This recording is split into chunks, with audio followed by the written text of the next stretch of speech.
어린 양 예수가 이기셨습니다. 말씀의 제목을 삼고 이제 신약 성경 마지막 챕터인 요한계시록의 말씀을 가지고 함께 은혜 받도록 하겠습니다. 삶을 돌아보면은 감사할 내용들이 많지요. 저에게도 그렇고 여러분들에게도 그럴 것입니다. 저에게는 평생 처음으로 이렇게 성경을 신구약 참 한 챕터씩 책별로 설교를 말씀을 전했다는 것이 참 감사했습니다. 구약 성경 39권과 신약 성경 27권의 총 66권의 책을 한 챕터씩 개요 설교를 한 것이 결코 쉽지는 않았습니다. 쉽지는 않았지만 귀하고 복된 시간이었습니다. 하나님의 말씀을 좀 더 그러한 개요 설교를 준비하면서 좀 더 깊이 연구하게 되고 더 총체적으로 전체적으로 이렇게 말씀을 보면서 이렇게 저 자신을 훈련시킬 수 있는 그러한 시간이었기 때문에 어려운 만큼 또 은혜는 갑절이었던 시간이었음을 이렇게 보게 됩니다. 이제 마지막 챕터가 되는 요한계시록의 말씀을 가지고 함께 은혜를 나누도록 하겠습니다. 여러분, 요한계시록 말씀은 문자 그대로 하나님께서 사도 요한에게 허락하신 계시의 말씀이 됩니다.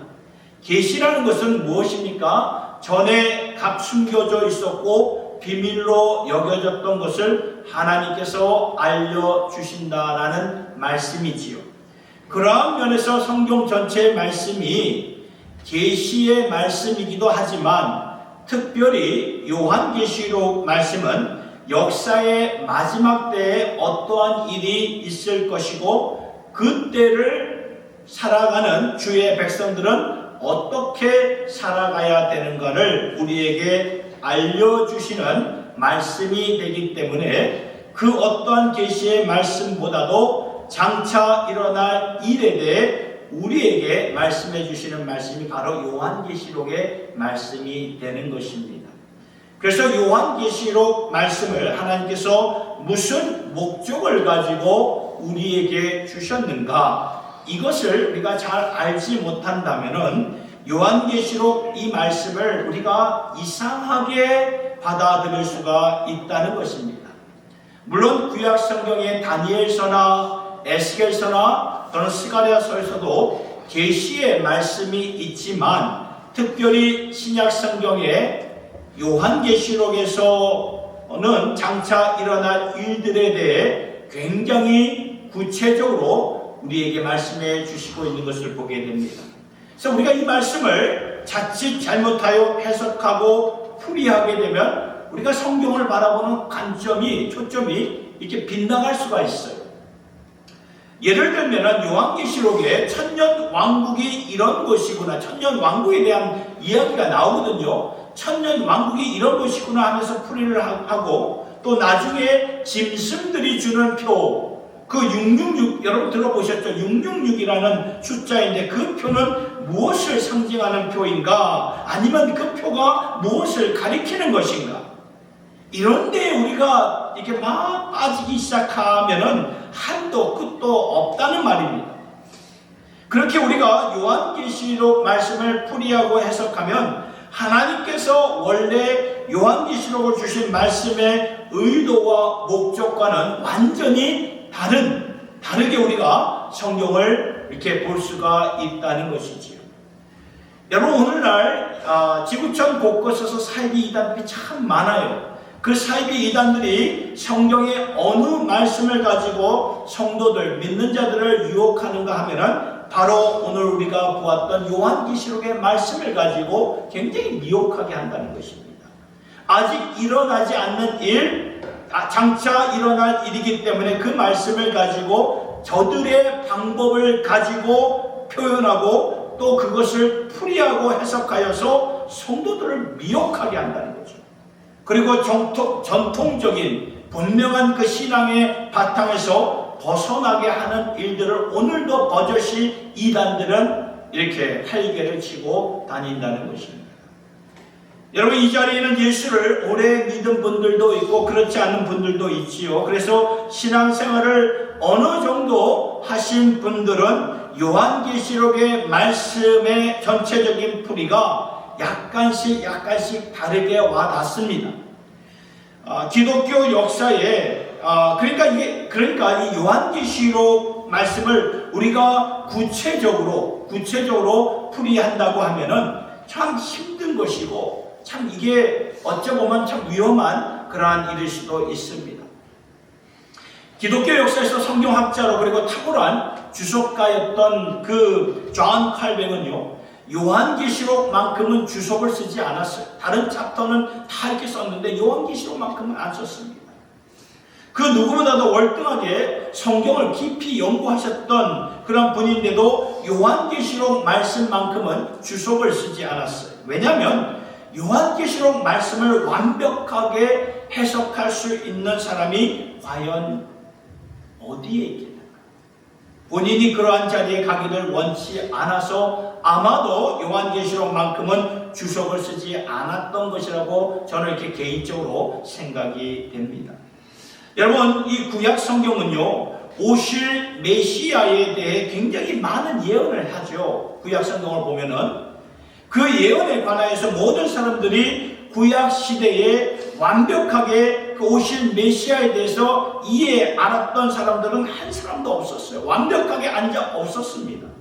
나중에 예수님이 오시고 나서야 그때서야 깨닫게 되었던 거죠. 구약 성경에서 말했던 메시아가 이러한 것을 의미했던 것이구나. 심지어 예수님을 그렇게 가까이에서 따랐던 제자들을 한번 보십시오. 제자들도 예수님이 하셨던 일, 또 예수님 때문에 일어난 일들을 전혀 알지를 못했어요. 그러다가 나중에 깨닫게 되죠. 하나님께서 구약 성경을 통해 메시아 예수에 대해 말씀하신 것이 바로 이러한 뜻이었구나. 나중에 알게 되었던 거죠. 오늘 우리도 마찬가지 아닐까요? 우리도 요한계시록 이 말씀을 완벽하게 이해할 자, 해석할 자 아무도 없습니다. 그러니까 우리도 그때가 되면 모든 역사가 끝나고 어쩌면 우리가 천국에 올라가서 그때 요한계시록의 말씀은 이러한 말씀이었구나 하면서 우리가 그때 깨닫게 될 수가 있다는 것입니다. 그러니까 요한계시록에서 보여지는 그러한 숫자의 개념들을 너무 생각하고 풀이하고 애쓴다면 잘못된 신앙의 노선이 될 수 있다는 것이죠. 다시 말씀드립니다. 요한계시록 이 말씀을 완벽하게 이렇게 해석할 자, 알 자 아무도 없습니다. 저도 이렇게 성경을 묵상하고 연구하는 자로서, 그리고 여러분들에게 말씀을 이렇게 전하는 자로서, 저도 이렇게 요한계시록의 말씀을 해마다 읽으면서도 그 읽을 때마다 그 프레임이 조금씩 달라지는 것을 이렇게 경험하게 돼요. 전에는 이러한 프레임을 가지고 요한계시록의 말씀을 보았는데, 그런데 이번에 말씀을 보니까 또 다른 프레임이 이렇게 보여지게 되더라고요. 그럴 때마다 제 마음속에는 나도 잘 모르겠구나 라는 마음이 저의 솔직한 마음입니다. 그러나 이것만큼은 분명합니다.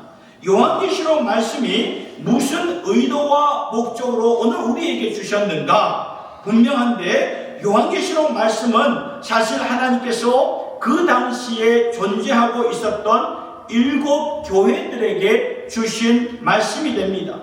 그래서 요한계시록 2장과 3장을 보면은 7 교회들에 대한 주신 말씀인데, 에베소 교회, 서문학 교회, 두아디라 교회, 버가모 교회, 사대 교회, 빌라델피아 교회, 라우디아 교회에 주신 그러한 말씀을 통해 편지였기 때문에 이 편지는요 굉장히 실제적인 편지서가 되었던 것입니다.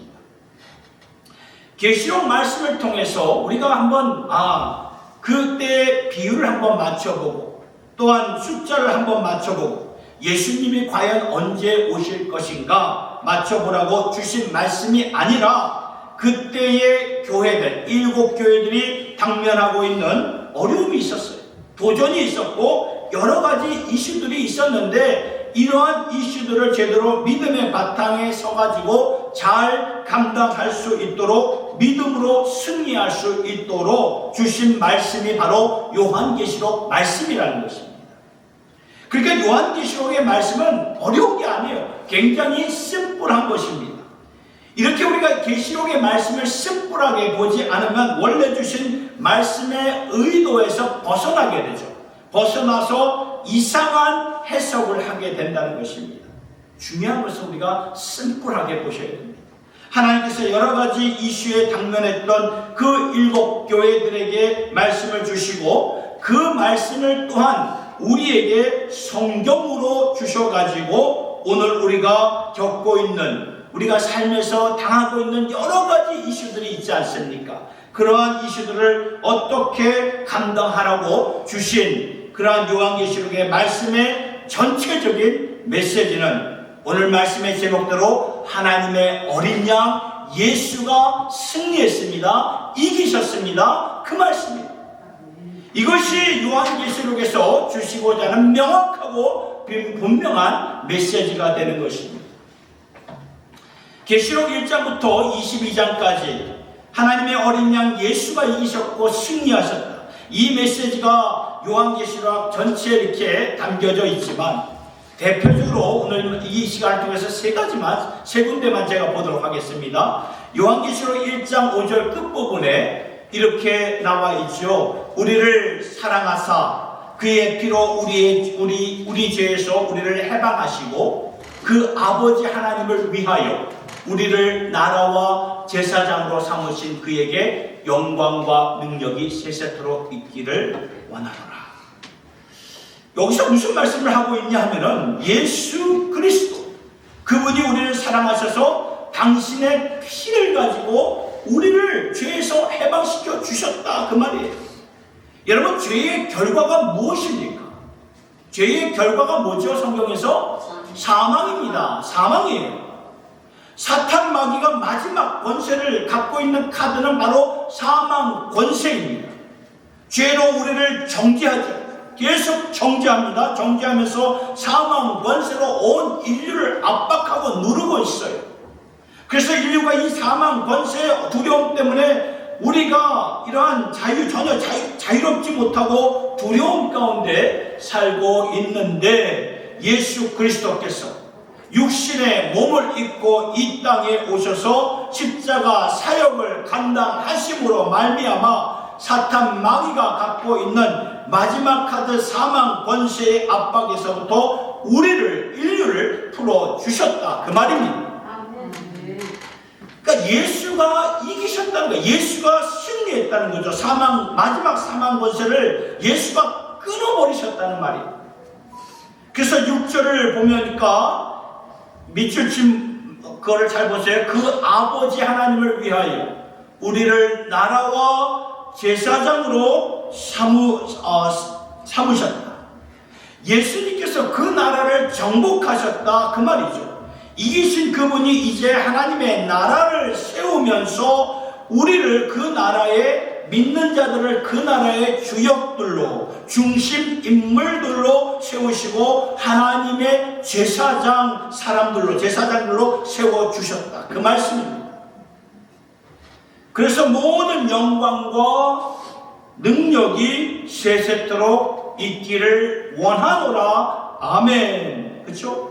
이기신 주님을 바라보면서 그분을 찬송하게 하신 내용이 이렇게 요한계시록 1장에 나와 있음을 우리가 보게 되죠. 두 번째로 보고 싶은 말씀은 요한계시록 17장 14절의 말씀인데요. 17장 14절의 첫 그 구절이 이렇게 시작이 돼요. 그들이 어린 양과 더불어 싸우려니와. 여기서 말하는 그들은 누구를 가리키냐면은 사탄과 함께 타락한 천사들을 가리키는 것입니다. 그러니까 사탄과 타락한 천사들이 어린 양과 더불어 싸우려니와 어린 양은 만주의 주시요 만왕의 왕이시로다. 그러니까 이 사탄이요 싸울 대상을 잘못 선택한 거예요. 잘못 이렇게 건드린 거예요. 여러분, 우리가 자라오면서 이렇게 동네 친구들과 싸워본 적 있으시잖아요. 저도 싸웠던 적이 있는데 돌아보니까 웬간해서 저도 이렇게 싸웠을 때 지지 않는 그런 성격이었습니다. 뭐 죽지 않으면 뭐 네가 죽든지 내가 죽든 한번 붙어보자 하면서 싸웠던 기억이 나는데, 그런데 가끔 가다가 내가 감당하지 못한 자들과 싸울 때가 있었어요.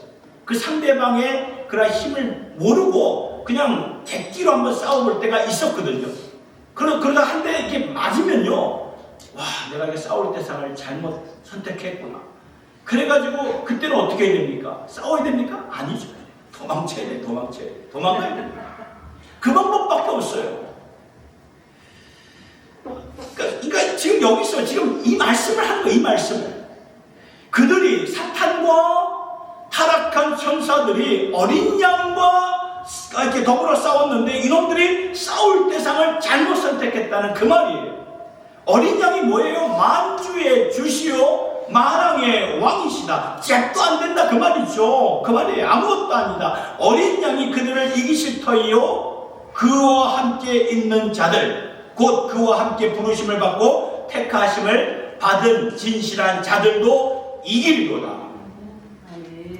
예수가 승리함으로, 이 말씀은 예수가 승리함으로 예수를 믿고 예수 안에 있는 우리도 빅토리한다, 승리한다 그 말이에요.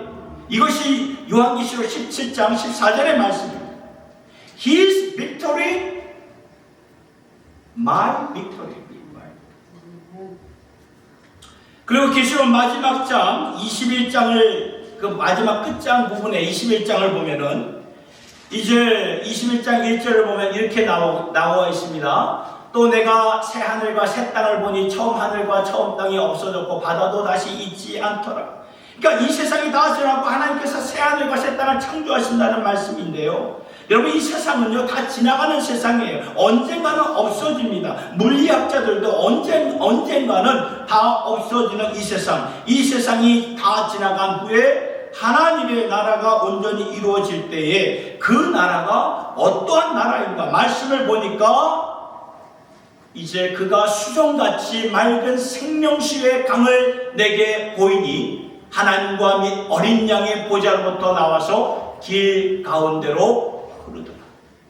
그러니까 그 나라는 어떠한 나라예요? 수정같이 맑은 생명수의 강이, 그러니까 하나님과 어린 양의 보좌로부터 흐르는 강입니다. 생명샘입니다. 보좌 한가운데 왕으로 계신 하나님과 그의 어린 양 예수 그리스도가 계신 곳이 바로 하나님의 나라예요.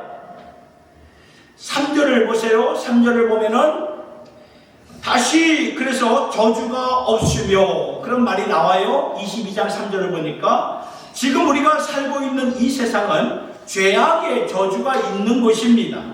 그래서 죽음이 있고 질병이 있고 아픔이 있고 세계 곳곳에 자연 재난이 재앙이 있는 것이고 전쟁이 있는 것입니다.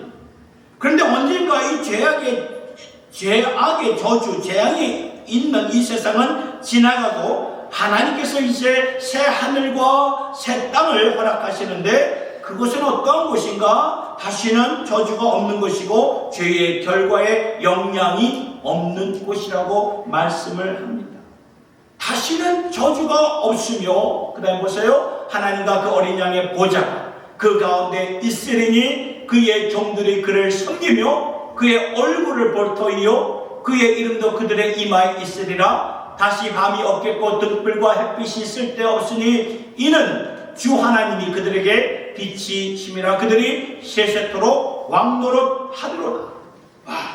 그러니까 그 나라가 어떠한 나라인가 보니까 다시는 죄의 저주가 없어서 하나님의 빛이 임하고 생명이 있고 죽음과 아픔과 눈물이 없는 그곳에서 우리가요 하나님의 영광을 목격하면서 영원토록 그 주님을 섬기게 될 터인데 그 모습을 가리켜서 주님과 함께 우리가 왕노릇하게 된다. 이것을 말씀해 주시는 것입니다. 그러니까 이제 하나님의 나라가 펼쳐지면서 새로운 역사가 이제 쓰게 되는데 그 새로운 역사의 주관자가 누구시냐면 바로 하나님의 어린 양 예수 그리스도가 되시며 우리는 예수와 함께 그 나라의 주역의 인물들로 다스리게 된다 그 말씀입니다.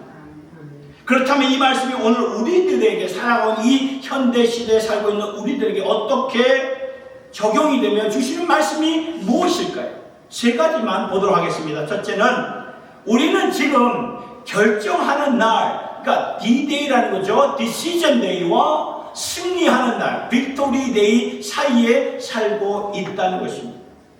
이게 무슨 말이냐 하면은 역사적인 언어이기도 하지만요. 여러분, 세계 2차 전쟁을 제가 한번 예를 들어보겠습니다. 세계 2차 전쟁이 언제 끝났습니까? 1945년 5월 8일에 세계 2차 전쟁이 끝났습니다. 1945년 5월 8일이 되었을 때 그 히틀러의 나치 정권이 연합군들에게 항복을 하면서 마지막 승리가 이루어진 날이 1945년 5월 8일입니다. 이것이 승리의 날이에요. 빅토리 데이, 빅토리 데이. 그런데 승리의 날, 빅토리 데이가 있기 1년 전에 D-Day가 있었어요. Decision Day가 있었습니다. 그 Decision Day는, D-Day는 1년 전인 1944년 6월 6일에 있었습니다. 그때 무슨 일이 있었는가 하면 우리가 잘 아는 사건이죠. 노르망디 상륙 작전이 있었던 그 시간이었습니다. 그래서 역사가들은 말합니다. 세계 2차 대전의 전쟁의 승리는 D-Day, Decision, 노르망디 상륙 작전 그때 이루어진 것이다. 그러니까 Decision Day와 Victory Day의 사이에는 무려 1년이라는 그 시간이 공백이 있었던 거예요. 그 1년 동안 보면은 연합군들이 많이 전사했어요. 왜냐하면 이 히틀러가 이제 다 졌다는 그런 것을 알았기 때문에 더욱 격렬하게 싸웠던 거야. 아이들까지 군인으로 동원해가지고 싸웠던 때가 바로 그 1년 그 사이였습니다. 중요한 것은 그렇게 많은 전사자들이 나왔죠. 그 1년 사이에 나왔지만 이미 1년 전인 Decision Day부터 D-Day부터 승리한 전쟁을 놓고 싸웠던 것입니다. 이것을요, 우리가 하나님의 역사에서, 하나님의 역사의 관점에서 우리가 적용하고 볼 수 있어야 합니다. 이 하나님의 D-Day, 하나님의 Decision Day는 이미 실제적인 날은 어디입니까? 무슨 날입니까? 예수 그리스도가 이 땅에 육신의 몸을 입고 이 땅에 오신 날이 바로 Decision Day라는 것입니다. 이미 이루어졌어요.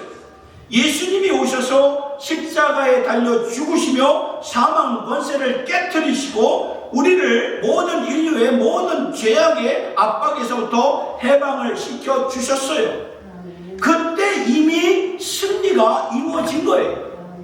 성경에서 말한 것처럼 한 여인으로부터 태어난 인자가 창세기 3장을 보니까 뱀의 머리라고 그러죠. 사탄의 머리를 밟아버리라, 박살내리라. 그때 이미 승리가 이루어졌어요.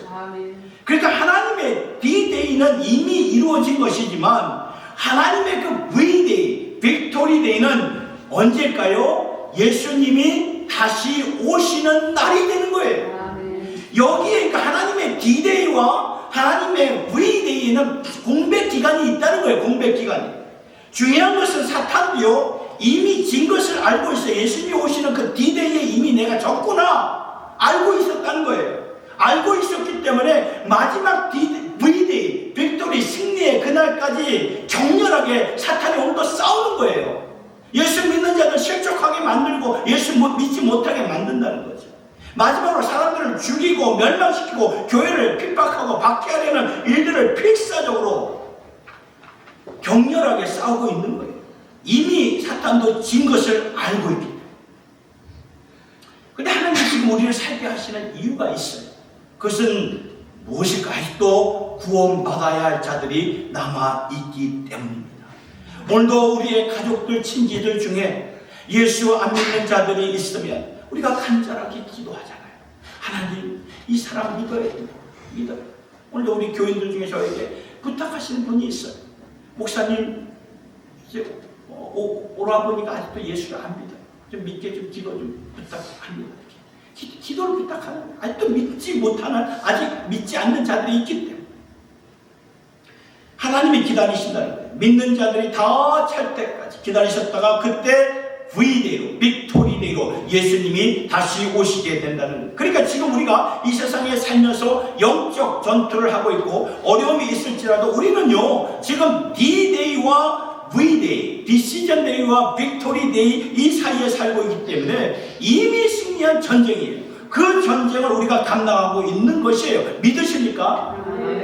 이미 승리했어요. 이미 승리했기 때문에 피해자가 물론 있을 수 있고 아직도 이 사탄은 맹렬하게 싸우고 전쟁을 일으키고 있지만 이 전쟁은 이미 끝난 거예요.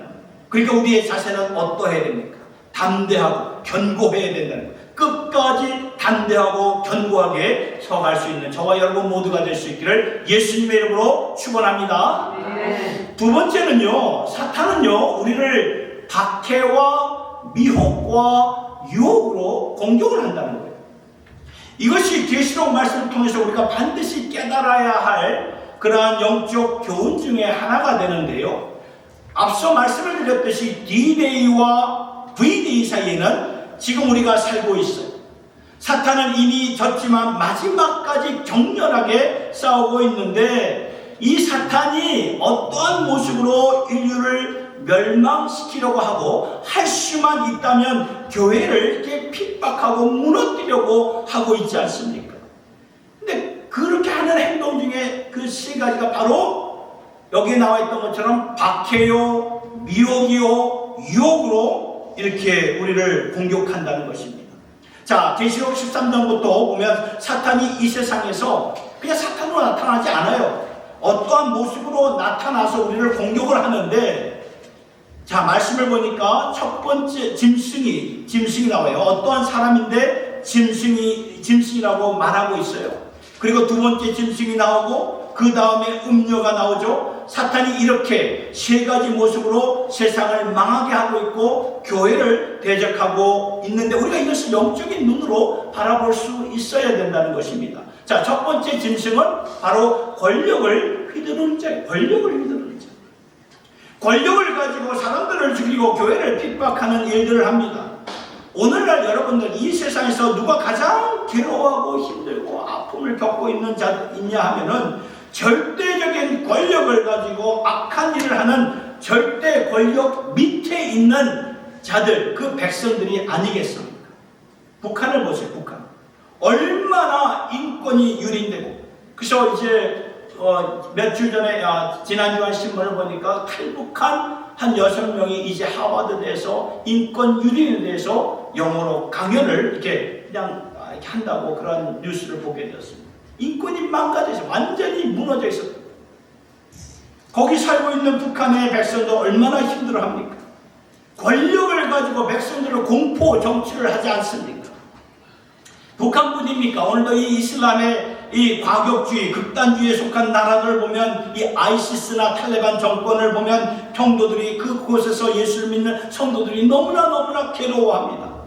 여러분 다 좀 시간이 오래 흘렀지만 기억하실 거예요. 분당 샘물 우리 교회 단기 선교들이 이 아프가니스탄에 단기 선교하러 갔다가 잡혀가지고 그 가운데 목사님을 비롯한 몇 명의 그 우리 성도님들의 순교를 당한 일들이 있지 않습니까? 이외에도 어마어마한 이런 순교를 당한 일들이 많이 있어요. 우리가 다 알지 못해서 그렇지. 그 사탄이요, 폭력과 폭행과 박해를 가지고 공격을 한다는 거예요. 공격. 그리고 두 번째 짐승이 나타나서 하는 일이 뭔가를 보니까 첫 번째 짐승을 숭배하게 만드는 것입니다. 모든 경배와 예배는 하나님께 이렇게 우리가 올려드려야 되는데, 하나님께 경배와 송축을 올려드려야 되는 것을 사람에게 숭배하게 하는, 미혹하는 영이 바로 두 번째 짐승이 하는 일이라는 것입니다. 오늘날 이 세상에서도 절대 권력 앞에 숭배하게 만들고, 그리고 여러분 우리가 잘 알듯이 사이비 이단들을 보세요. 절대 권력입니다. 교주가 완전 신의의 메시아입니다. 그래가지고 거기에 완전히 복종하게 만들지 않습니까? 여러분 이거 조심해야 됩니다. 아무리 권력이 있고 카리스마스가 있고 사람들이 이적을 베푼다 할지라도 여러분 계시록 말씀을 잘 보면 마지막 때의 짐승들도 이 사탄과 타락한 천사들도 사람을 통해서 이적을 행한다고 말을 하고 있어요. 그러니까 짐승의 사주를 받은 인간들이 이적을 행할 때 우리는 그러한 이적 앞에서 미혹당하면 안 된다는 거예요. 이적이 나타나면 미혹을 당할 수밖에 없죠. 그런데 우리가 영적으로 깨서 분별할 수 있어야 된다는 거예요. 미혹을 당하면 거기서 빠져나오기가 너무나 힘들어요. 이것이 두 번째 짐승이 하는 세력이고, 세 번째 사탄의 공격하는 모습을 보니까 음료로 상징돼서 나오고 있어요. 음료는 무엇입니까? 유혹하는 영이죠. 세력입니다. 세상을 유혹합니다. 돈으로 유혹합니다. 음란으로 유혹합니다. 세상의 영향권을 가지고 유혹합니다. 세상의 인기를 가지고 유혹을 하죠. 여러분 사람들은요 그 유혹 때문에 다 넘어져요. 다 넘어져. 가정이 무너지는데도 돈 때문에 가정을 버려요. 그리고 돈 때문에 나중에 감당할 수 없는 빚이 되다 보면은 가족과 함께 동반 그런 이 극단적인 그런 선택을 하지 않습니다. 세상은 이렇게 유혹을 한다는 유혹을 하고 망하게 하고 멸망하게 한다는 거예요. 음료가 되어서 돈으로 음란으로 도박으로 인기와 세상의 영향력으로 우리를 유혹하는데 그렇기 때문에 많은 사람들이요 양심을 팔고 심지어는 우리가 예수를 믿는 성도들도 신앙의 양심 앞에서 타협하는 딜을 하는 그런 모습을 보게 되지 않습니까? 그래서 우리가 awaken해야 돼요. 우리가 깨어 있어야 돼요. 죄악이 관영하는 오늘의 이 세상에서 사탄이 이렇게 핍박과 미혹과 유혹의 영을 가지고 우리를 이렇게 역사하기 때문에 우리가 말씀과 성령의 능력으로 깨어 있지 않으면요 우리가 감당할 수가 없는 거예요. 영적으로 잠자지 마시기 바랍니다. 세 번째로 나누고 싶은 본문의 말씀은 예수와 함께 이기는 자들의 모습에서 뭐가 보이냐면 인내와 순결이 보인다는 거예요. 인내와 순결. 계시록 말씀을 보니까 이런 세상에 우리가 살고 있지만 하나님의 어린 양 예수와 함께 이기는 자들의 모습을 보니 가장 이게 하이라이트 돼서 보이는 것이 인내와 패션과 퓨리티죠. 순결이라는 거예요. 인내는 믿음의 인내를 말하는 것인데요. 그래서 계시록 14장 12절의 말씀을 보니까 이렇게 나와 있어요. 성도들의 인내가 여기 있나니 그들은 하나님의 계명과 예수에 대한 믿음을 지키는 자니라. 믿으십니까? 네.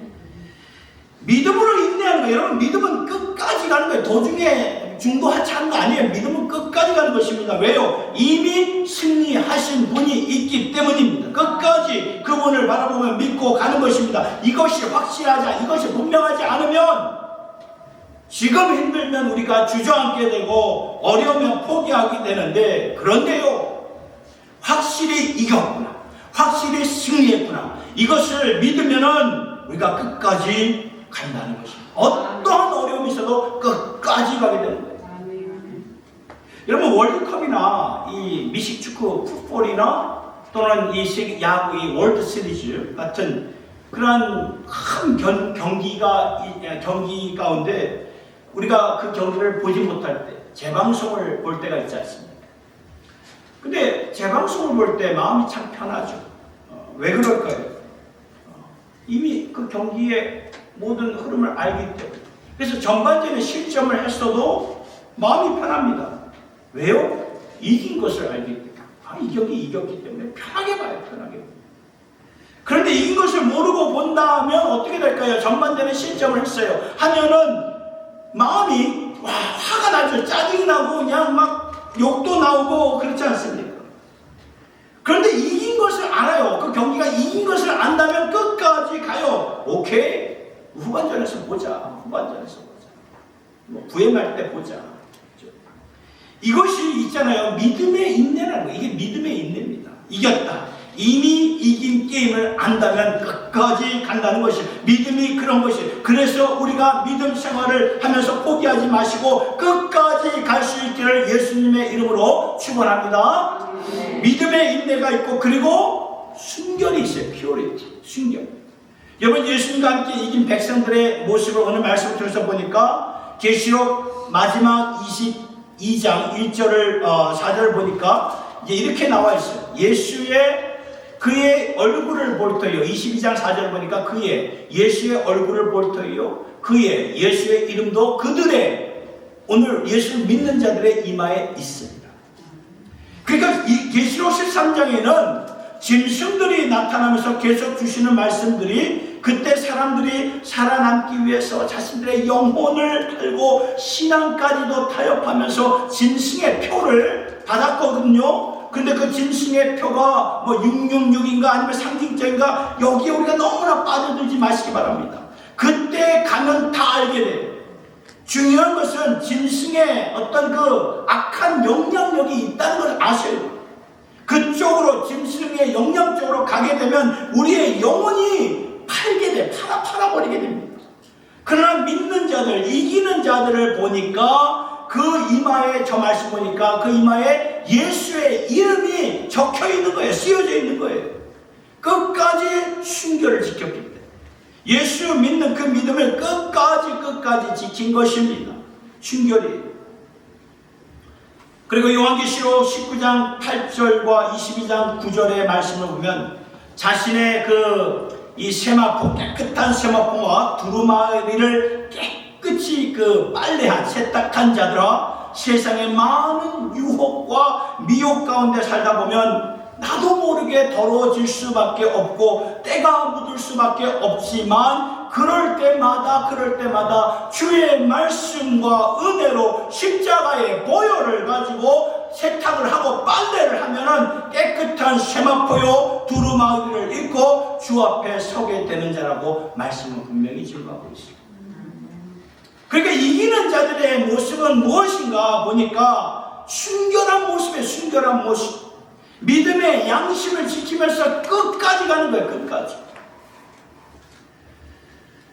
그리고 아직까지는 미혹하는 영향권 아래 우리가 살고 있는 이 세상 아닙니까? D-Day와 빅토리, V-Day의 그 사이의 공간, 이 시간 사이에 우리는 이러한 죄악에 관영하는 미혹하는 영들이 지배하는 가운데 우리가 살고 있지 않습니까? 그러니까 그런 그 영향권 안에 살다 보니까 나도 모르게 죄를 짓게 되고 더럽혀질 수밖에 없지만, 그럴 때마다 우리가 십자가 보혈을 의지하면서 그 보혈에 우리가 빨래를 하고 순결하게 깨끗하게 살아가도록 늘 내몸쳐서 그리스도께 복종하는 삶을 살아가야 된다는 것입니다. 사랑하는 성도 여러분, 성경의 마지막 책 요한계시록의 말씀의 키워드는 오늘 말씀의 제목처럼 하나님의 어린 양 예수가 이기셨습니다. 승리하셨습니다. 예수가 이기셨다는 말은요, 예수 믿는 우리도 이겼다 이 말이에요. 똑같은 말입니다. 이미 이겼기 때문에 우리는 지금 D-Day, Decision Day와 Victory, V-Day, Victory Day 중간에 살고 있는 오늘의 시대에도 지금도 핍박이 있고 유혹이 있고 미혹이 있지만 그 가운데서 정말 우리가 믿음을 끝까지 지키고 인내하는 믿음, 순결한 신앙과 양심을 가지고 끝까지 주님과 함께 승리하실 수 있기를 예수님의 이름으로 축원합니다. 기도하겠습니다. 하나님 감사합니다. 주님께서 교회들에게 편지를 하시면서 이기는 자들이 되어라, 이기라고 계속 말씀을 주시는 주님, 예수님이 이기셨기 때문에 우리도 능동적으로 예수의 이름 의지하여 이길 수 있는 저희들 모두가 되게 하여 주시옵소서.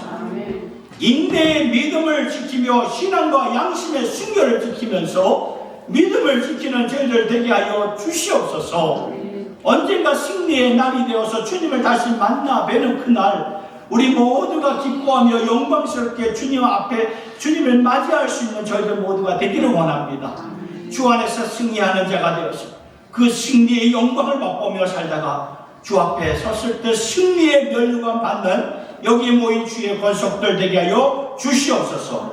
아버지 하나님, 지금 아무리 힘들지라도 믿음의 인내를 끝까지 지키게 하여 주시고, 지금 아무리 유혹이 있고 타협하고 싶을지라도 끝까지 순결을 지킬 수 있도록 늘 말씀과 성령으로 저희들을 훈훈초초 지켜 주시옵소서. 우리 주 예수님의 이름으로 기도드리옵나이다.